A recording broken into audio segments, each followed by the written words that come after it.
권영진 대구시장은 우리나라에는 처음 열린 가스업계 올림픽인 2022 세계가스총회가 27일 대구 엑스포에서 차기 총회 개최국인 중국의 국제가스연맹 회장직을 넘겨주는 폐막식을 끝으로 5일간의 대장정을 마무리했다고 밝혔습니다. 이번 총회는 우선 지난 2년 6개월간 코로나로 인해 시행되지 못했던 100% 대면 방식으로 처음 개최된 대규모 국내 행사였다는 점에서 의의가 큽니다. 우크라이나 전쟁으로 코로나 이전에 비해 참가 기업 수가 다소 줄었으나 엑스포 전시장 1, 2관을 가득 채웠으며 참가 인원도 연인원 2만여 명에 달했습니다. 총회 참가자들은 행사 기간 내내 비즈니스 상담을 활발하게 이어갔고 일과 후에는 대부분 숙소에 머무르지 않고 바이어들을 초청해 교류 행사를 하거나 야경 투어, 단체 회식, 문화 공연, 야구 경기 관람 등을 통해 쾌청한 5월의 밤을 만끽했습니다. 이로 인해 대구 시내는 모처럼 외국인들이 붐비는 활기찬 광경이 펼쳐졌습니다. 대구시는 이번 총회를 통해 호텔 숙박비, 부스 장치비, 임시 인력 고용 등 4천여억 원의 직접적 경제 파급 효과와 함께 다음과 같은 후방 효과가 있을 것으로 분석하고 있습니다. 첫째, 도시 브랜드 홍보 효과. 제28회 세계가스총회는 2014년 러시아와 노르웨이, 중국과의 치열한 경합 끝에 대구로 유치가 확정돼 지금까지 7년간 행사 개최 도시로서 가스업계와 전문가들에게 수시로 홍보해왔습니다. 이번 총회에는 블룸버그, CNN, HNK 등 유명 언론을 포함해 해외 언론사 50개사를 비롯해 200여 명의 기자들이 총회 개최지 대구를 알리는 메신저 역할을 했습니다.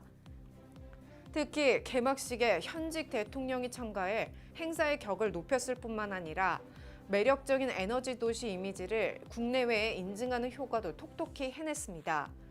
둘째, 관련 프로젝트 추진. 이번 총회는 지금까지 기후변화와 탄소 중립 목표가 인류의 지속 가능한 미래를 위해 중요하기는 하나 사실 과감한 투자를 하기엔 경제적 부담 때문에 의심의 눈초리와 논쟁이 끊이지 않았으나 이번 총회는 탄소 중립을 위한 지구촌의 공동 노력이 이보다 우선한다는 인식을 더욱 공고히 했습니다. 게다가 우크라이나 전쟁으로 에너지 위기가 증가함에 따라 각 국가들은 다양한 에너지원을 효율적으로 확보하기 위해 화석연료를 포함해 다양한 에너지원에 대한 기술 혁신과 투자에 박차를 가할 것으로 예견됩니다.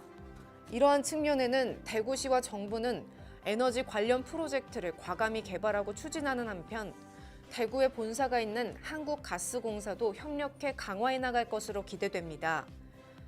이와 관련해 현재 대구시와 한국가스공사가 추진 중인 수소 융복합단지 프로젝트를 비롯해 가스 연관 기업체 기술 개발 지원, 가스 관련 창업 지원, 수소 인력 양성 프로그램 등의 속도가 붙을 전망입니다. 셋째, 글로벌 탑티어 컨벤션 도시로 도약.